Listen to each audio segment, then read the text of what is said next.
Welcome to It's a Crime. I'm Linda, and today we're going to be talking about a fire that occurred 6 days before Suzanne Morphew was reported missing. In my Triangle Theory video, there was conflicting information about a fire that prompted me to make that video.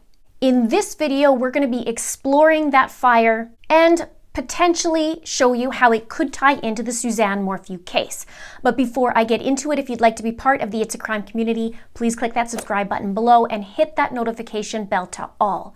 Please give it a like if you support this and share this out where you can. Now, let's get into it. On May 4th, 2020, 6 days before Suzanne Morphew was reported missing, there was a fire that occurred on mile marker 207 in Maysville, Colorado, according to CAD reports. For those of you who don't know what a CAD is a computer dispatch, but most of you probably know. And in this case, it was dispatched to the fire department. Now, it shows at 4:04 p.m. there was a fire. It also states that it was human-caused. And according to an article from OutThereColorado.com, it states that the fire was started by a small tree branch on power lines. Now, I'm assuming here that it was first called in and reported and marked as human-caused, and then the firefighters found out that there was a small branch on a power line that caused it. More on that in a minute. Also, the article reported that it was a driver that reported the sight of flames, and there were also several reports received that smoke was seen from Salida. Now, the article said firefighters were able to contain the high elevation blaze before it destroyed the historic log cabin situated on the pass at mile marker 207. The fire burned an estimated 5.5 acres. Here's what's odd. The historic log cabin is actually in the Triangle area where I showed you in my last video, the Triangle area that Barry Morphew pointed out. And this log cabin is not on mile marker 207.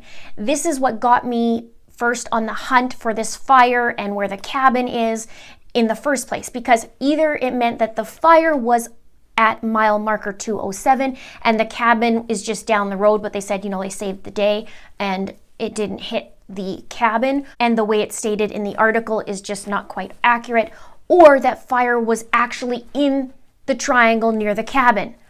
Also, the article says, in a Facebook post, Chaffee County Fire Protection District revealed more about the cabin, explaining that it was located at the town site of Arborville on private land west of Fousis Creek. Arborville is an old ghost town, it says, reportedly known for its parlor house in the mining days of the county.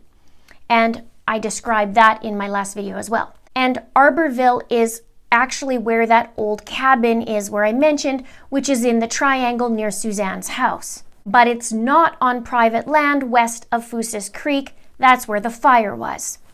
Here's the actual Facebook post. They even showed the cabin as a picture, and it says, "This is the structure our firefighters saved yesterday on the mile marker 207 fire on Monarch Pass. It's an historic cabin in the townsite of Arborville on private land west of Fousis Creek. Strong work." So you can see how one could be confused, right? The article states that the fire started Tuesday, but that is false. It started on Monday, as we can see in the CAD report, and the crew did continue to clean up on Tuesday. So what's weird, of course, is that log cabin that I'm aware of is the one in the Triangle called Arborville, and I can't find anything that is a cabin on mile marker 207, unless there is something there that I'm just not aware of. If you know that answer, can you please put it in the comments below, or better yet, show me on Google Maps where that is, or send me an email at itsacrimeandashame@gmail.com, and in the subject line, put location of cabin on mile marker 207. I'd really, really appreciate it. And I've also been asking all kinds of people about where this location is, and some simply just won't respond about it. Some have the same conflicting information. And so I just decided I'm moving forward with this, and it bothers me enough to keep searching. And when something bothers me, I know not to let it go and to explore it more. Now, I did, however, get an answer from someone who's been helping me do this research and find out where exactly the fire is. And he's been an enormous help, and you know who you are, so thank you so much. Also, I did ask a reputable source about this fire, and I was told that the fire department didn't even know about this fire and that it came from Barry stating that it was a fire. But there was a fire, and it's a big one. And there's so much conflicting information, not just about this fire, about the whole darn case. What are your thoughts? Let me know in the comments below. Now let's go back to the west side of this triangle. Here is mile marker 207 on the map. Here's where I was told the fire was, and it is from a fairly reputable source where it came from. And we do not know exact coordinates of where the fire started on the power line, but we know in the general area. And here's where the power lines are. They're actually two sets of power lines. They have the high tower set and then the regular power lines. They actually go along from that mile marker 207. You can see it go along Fusis Creek. So I do question where the origin of the fire actually was on those power lines, because it seems to have started over a little more west. So I would love to have that information as well. Now let's go back to the CAD report. In the CAD it says 2 acres were burned, and that's when it was first reported. In the article it stated 5.5 acres, which is not a small fire. And I did some conversions because I wanted to know just how big that is. And it says 5.5 acres is actually 239,580 square feet. That is not a little fire. And how can this fire just vanish into thin air like Suzanne did? I want to know, was Barry at this fire, since he is a volunteer firefighter? And the family more than likely knew that there was a fire because of the smoke, and it's near the house. And we heard in the beginning from a few sources that Barry was at firefighter training that weekend Suzanne went missing.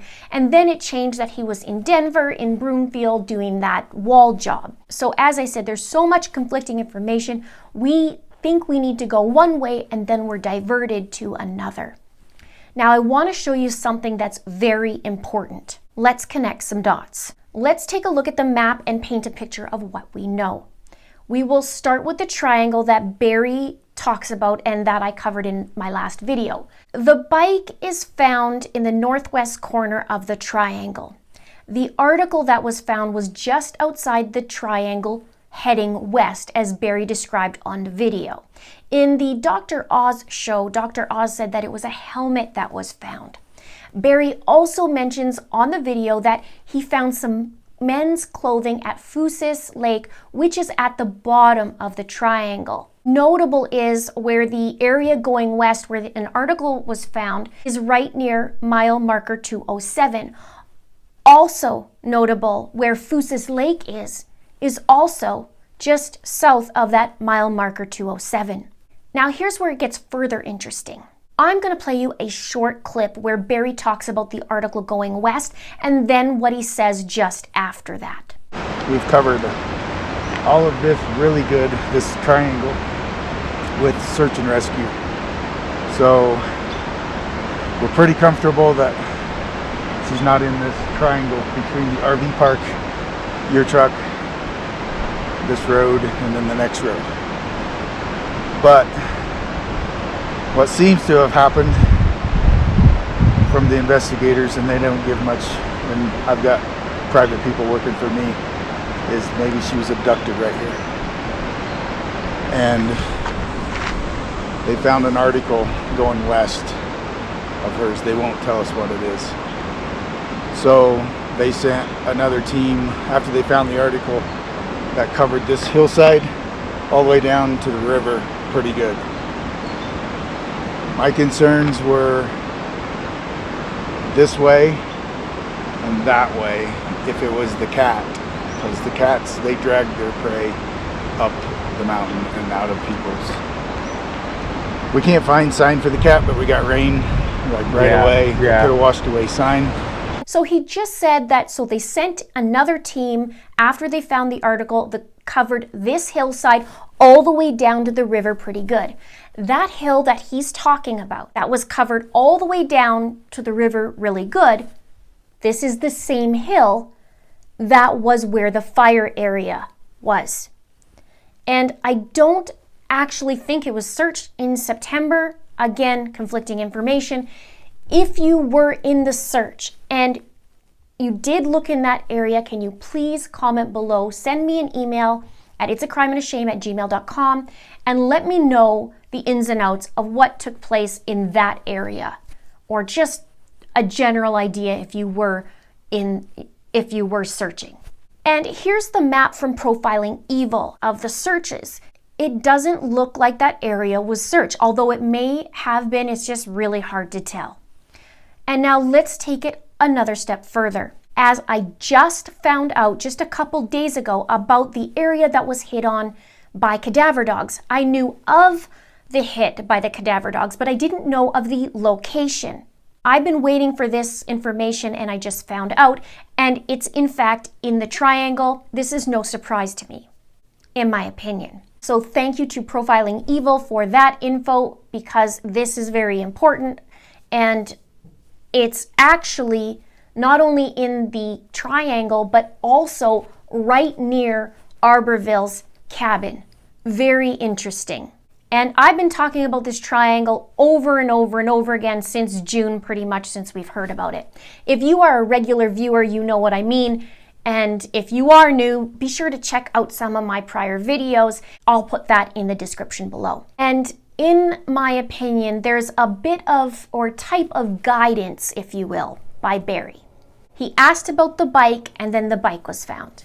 He was looking for the helmet, and then the helmet was found a couple days later. He mentions the triangle and where not to look. Yet cadavers hit on a scent, and of course his house and Suzanne's house is there as well. He mentions the hill and that it doesn't need to be looked at because the searchers searched real good, and yet there was a fire there. Also, it's where the men's clothing was found according to Barry, and the fire. I want to give another thanks to Profiling Evil, because on their site I found out a little more info snacks that caught my attention. It's not related to the fire, but it is important, and so I thought I would put it in this video. You may or may not heard of this yet, but on May 4th, which is actually the same day of the fire, there was a permit that was submitted by Davis Plumbing, and on the 8th of May, which was on the Friday, was submitted by Davis Mechanical, which has a very familiar name on it, George Davis, who's Barry's friend and the one he was staying with while Barry and Suzanne's house was being investigated and searched. And remember, that was where we heard Barry was pacing back and forth, looking out the window, hoping he can see Suzanne. Now, by Monday, May the 11th, the day after Suzanne was reported missing, there was an approved inspection on the insulation, under slab, it says, and for the plumbing. Barry was also on site that Monday morning, and it was reported that the concrete was poured that day. So now we have a fire that occurred 6 days before Suzanne was reported missing. It's a fire that would be very close to Suzanne and Barry's home, and it would be quite threatening in that area and to their home. Fires spread fast. I've personally witnessed this in very similar terrain in Canada. Barry may or may not have been at that fire since he's a volunteer firefighter, but I'm sure he knew about it. And either way, it's kind of hard not to know about it since it would potentially threaten your home in that area, and it's only minutes away. And of course, according to reports, it's 5.5 acres in size. So I would think it would be hard not to notice. And I've mentioned this before, I'm not sure when their girls actually went camping on the camping trip, but I'm certainly wondering if it was on a Monday. And I'm naturally curious at this point. Also, there's a discrepancy on who the girls went on a camping trip with. More on that later. And so let's go back to that location of the fire again. Here is why I also bring this up, and I've been wanting to talk about this. A fire brings warmer ground. And a warmer ground is a warmer spot perhaps to dig, especially on a frosty night in May. It's possible. It's talked about on the video where not to look, just like the triangle, and interestingly, cadaver dogs hit in that area. I'm also looking at another part of this area, as well as the person who's been helping me has brought forth some very interesting information. Once I connect a few more dots, that may be a future video. And one more thing, I want to speak to Real Gone Adventure Media right now. Gonzo, if you're watching, as I know you've been watching some of my content and commenting, so I appreciate you, please check out where this fire area was, even just to see for yourself where this 240,000 square foot fire was and where it could have been potentially started. I'm curious and concerned all at the same time. And I'm very grateful that you are there, boots on the ground, looking for Suzanne. It's time for her to come home. Please subscribe if you haven't done so already. Please like and please share. Thank you so much for watching. See you soon.